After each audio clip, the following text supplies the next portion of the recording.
being a practitioner and also a stakeholder in this, there's so much that I've seen that we can work together on. And building up on what Father Jacob has said, working together with KCCP, we are slowly to bring in the bishops. We just started 6 months ago, and we're working closely with LSK, Sister Delphine. And actually, from the midterm evaluation, there's so much I've picked that we can really complement each other and see how best we build synergy and be able to reach greater heights.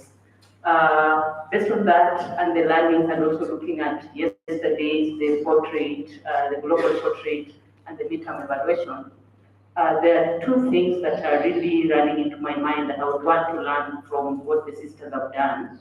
One, in terms of how have you managed to really sustainably and safely to reintegrate children with disabilities. That's my passion, and I know we are really struggling with it. And even the National Care Reform Strategy is keen on that, but I know as a country, we are still not there in terms of how best should we do that. Even looking at adoption, not many parents would want to adopt a child with disabilities. And also looking at our learnings, children with disabilities are the first ones to get into institutions and the last ones to come out. So really looking at what the sisters have done, it's really a good job, and we would want to learn from that. And that's one of the areas that I'd really be calling to Sister Delphine to really learn together on that. The other thing that is really crossing my mind is, I know for the sisters, because we work with some of the sisters, I know for the sisters it's really a passion for them to support children based on their charism. And now that we are talking about reintegrating children, how have we managed to support the sisters emotionally to let go? Because sometimes it's an issue of emotions.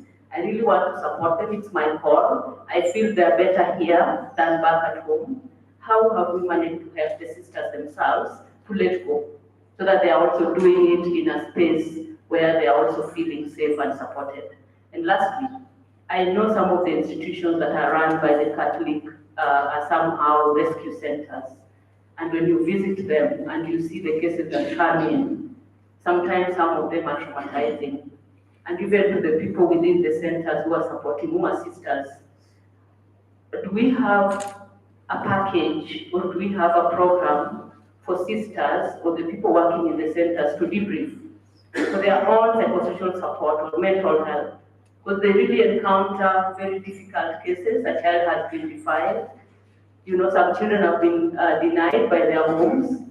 They have been abandoned. Some have even been rejected by their families, but the sisters have to embrace them. Do we have a package to support the sisters who are working in such institutions for their own mental health? So those are the things that are running on in my mind even as we get into this work, and I would really love to learn from the sisters. And all in all, really, you're doing a great job. And thank you so much, and God bless you. Thank you. Thank you very much for sharing. Let me go to the government table.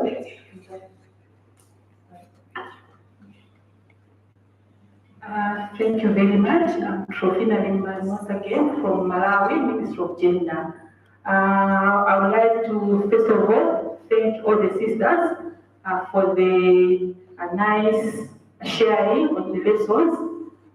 So far that we are learning in terms of what is working well and what is also not working well.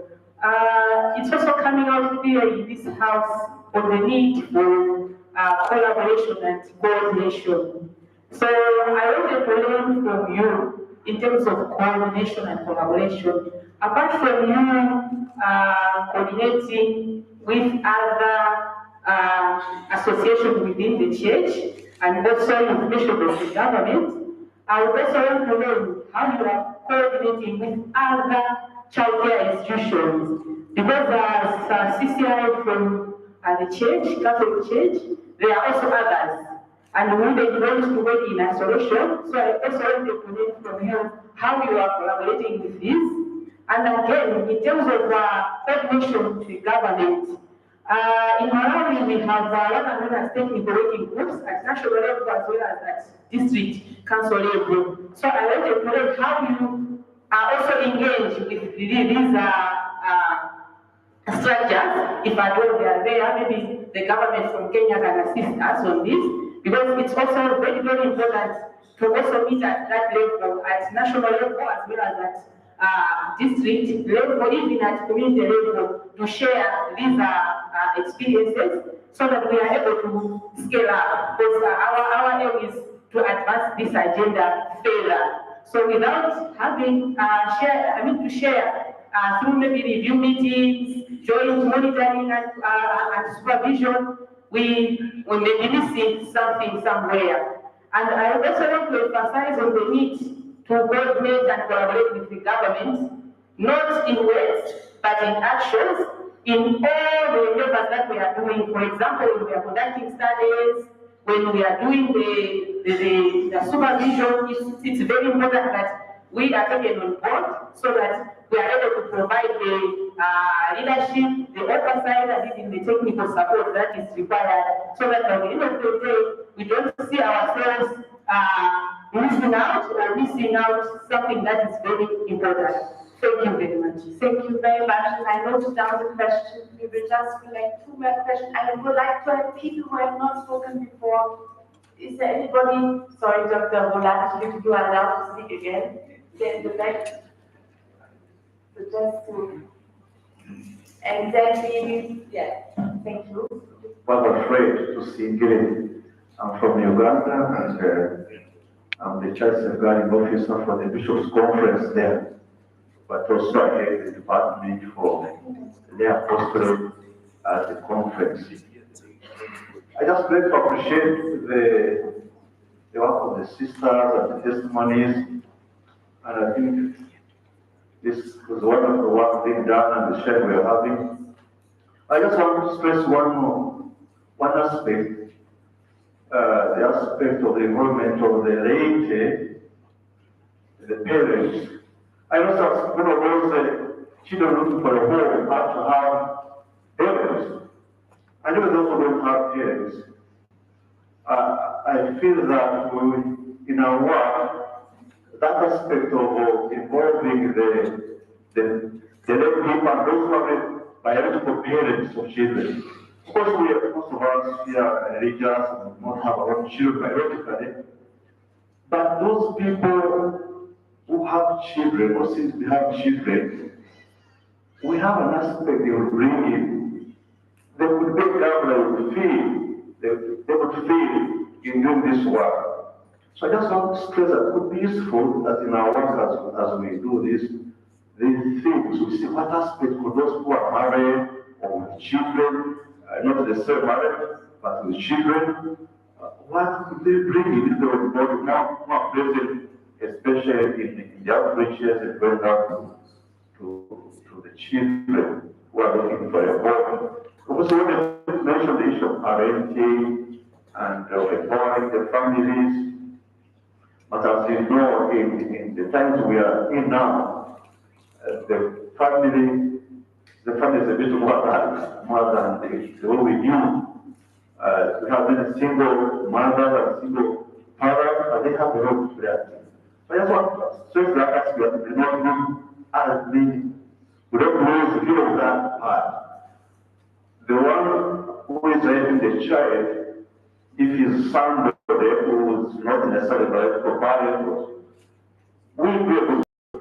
But we must keep in mind that we cannot seem to have the children more than their parents. So can we get the parents to have their children? I'm just asking, but I feel there's some role to give. Thank you very much.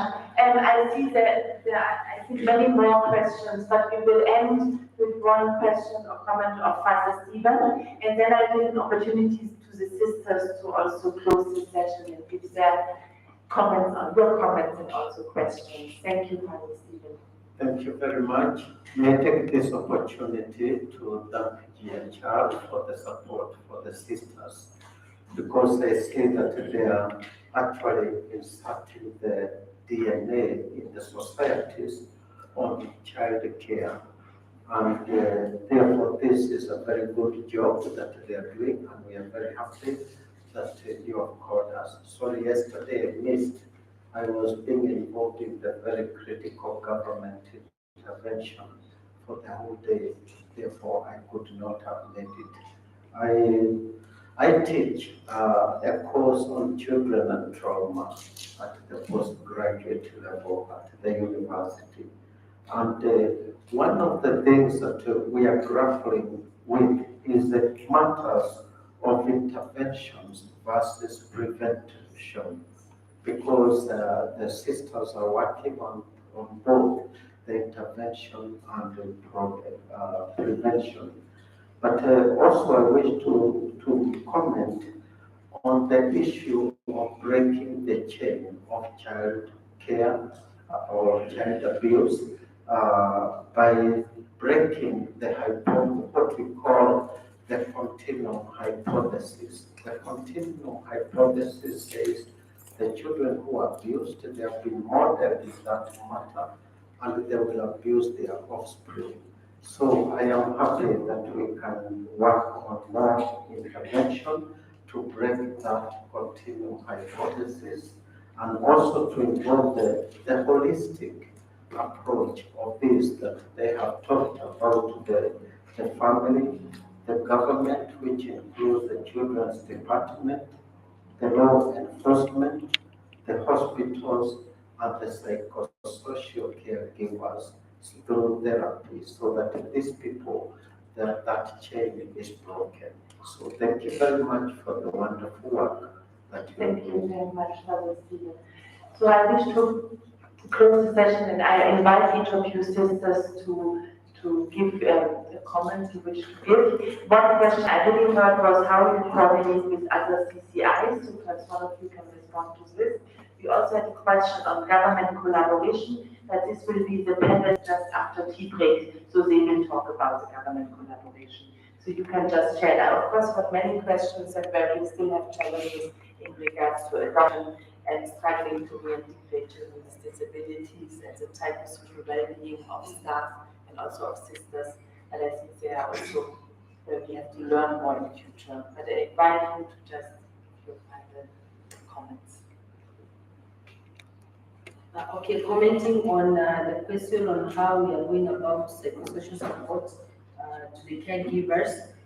So far, as we felt, it's very important because you can't help if you are sick. How can you help another sick person? So therefore, we realize that, and so far, in fact, we trained 24 caregivers in the psychospiritual counseling.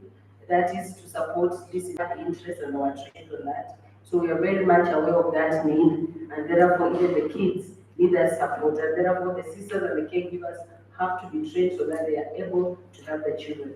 Very important. Then on disability issues, we feel this is a group that's very neglected in all setups. And yesterday I talked of a child of 70 years. Why? This is a category of people who are challenged and who are left out. Most of them are abandoned because of our different cultural beliefs or structures. So they are left alone, they are neglected or abandoned. So when they are rescued to the institutions, nobody's there. As we try to rescue like the cases like in Marathon down there, we had a child who was abandoned completely by the and very able family, and because of cultural issues, they are not ready to take this child in, and the family is rich, is an MCA margin.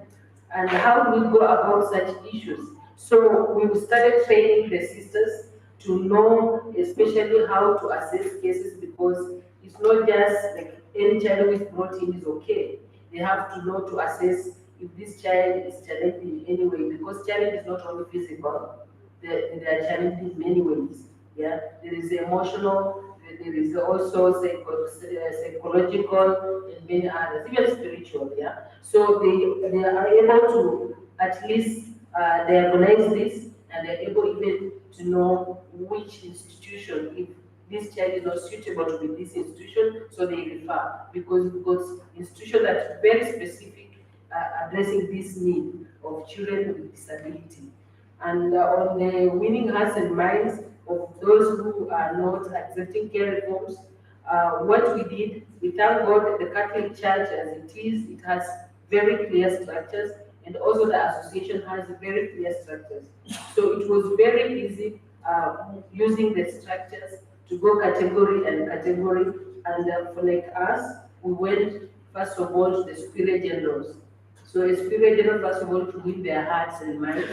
They are the owners, the decision makers, the influencers. Therefore, when we won their hearts, they were able now to advise the sisters, like Sister Mary here. If she gives a word of yes, go ahead, definitely it's possible.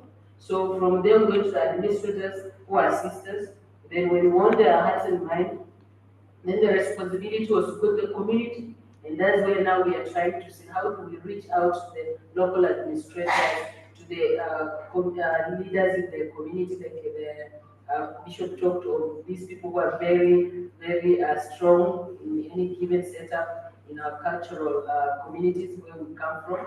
So definitely we are doing that, and we are trying to create awareness. And it's not in isolation what we are doing with the government. I know we've got challenges because sometimes the government maybe they need our support maybe to fund and all that. But sometimes us we are unable because we can't raise that huge funds to support huge kind of program per se. So you find that we are only confined in our small maybe setups or our structures, and that's why we are not able to reach out beyond maybe Catholic institutions as per now. But in future, what we are seeing for moving forward is how now do we reach out to the others, because now we have swept our house, we have cleaned it.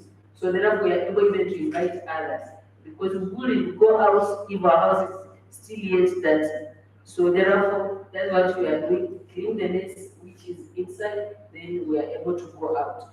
And another one, collaboration, for sure, it's very important, and that's why we've got linkages with Catholic University, and sisters here, they are being trained on sustainable children rights protection and constitutional care certificate course, because it's not just enough to do social work. Anybody is doing social work, but hands-on, there's something to do with sustainability.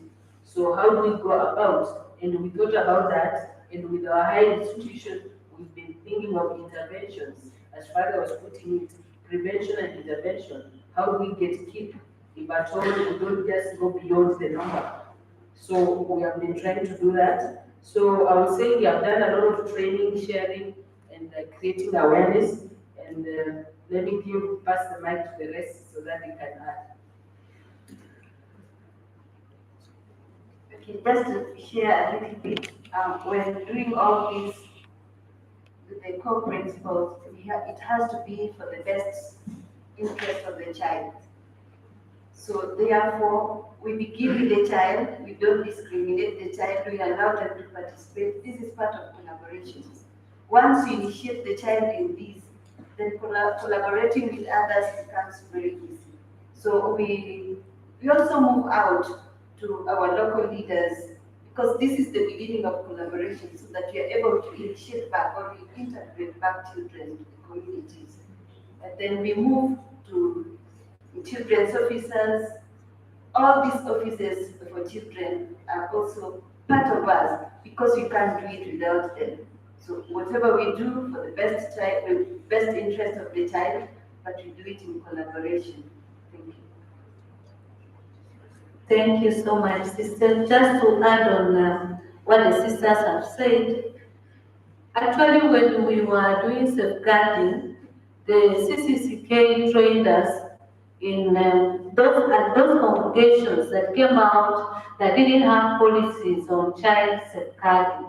We were actually able to be given a lawyer who was able to adjust the policies of the country to marry our currency.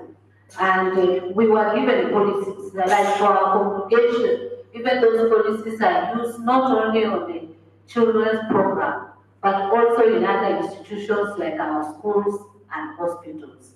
So that is very, very important. And then, lastly, my own is to ask for blessings as superiors, as we assist our sisters to serve on the grassroots.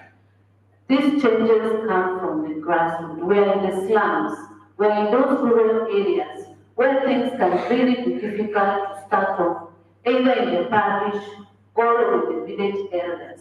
So we are appealing to our bishops here and our government representatives that to give us blessings, as you have always done, to make this whatever we are having with and agreeing to do, and the way forward we are coming up with in this meeting possible. Thank you.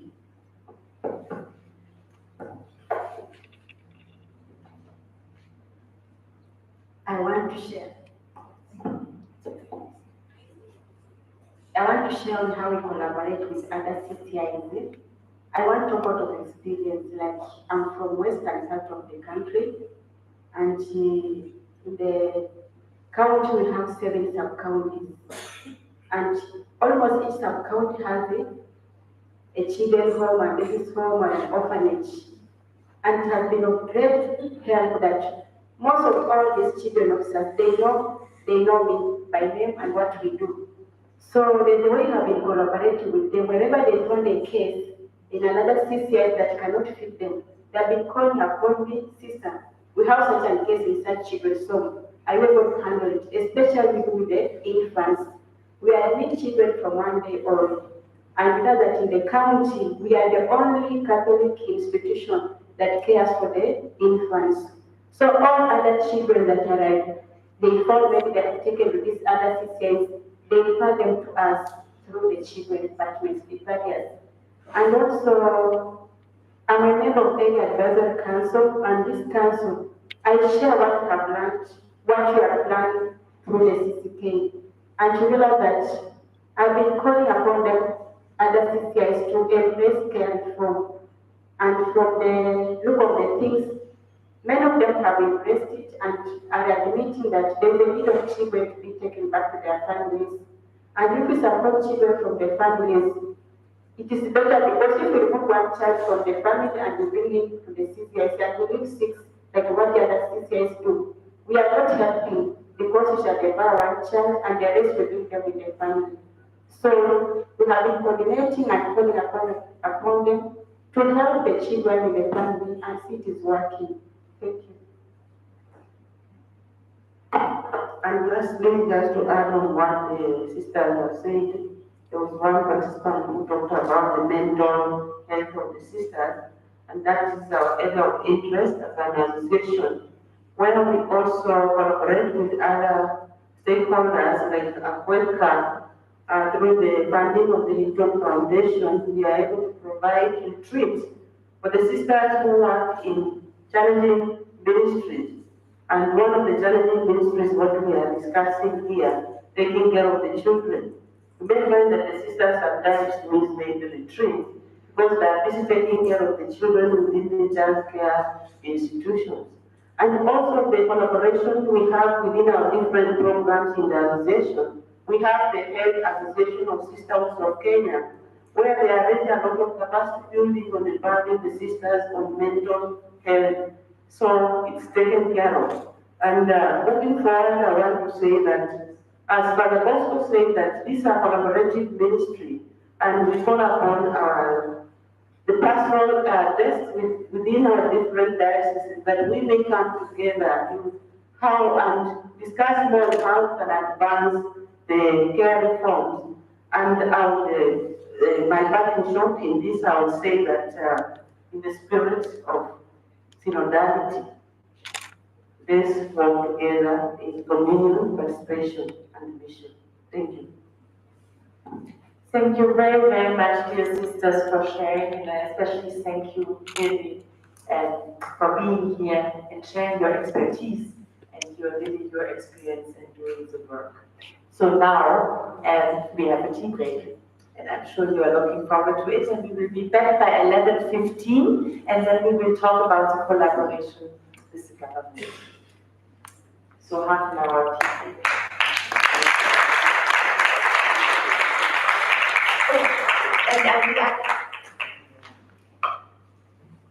Well, that's different, you can do it for tea.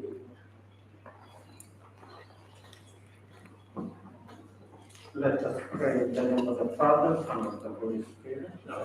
We thank you, mighty God, for what we have learned this morning.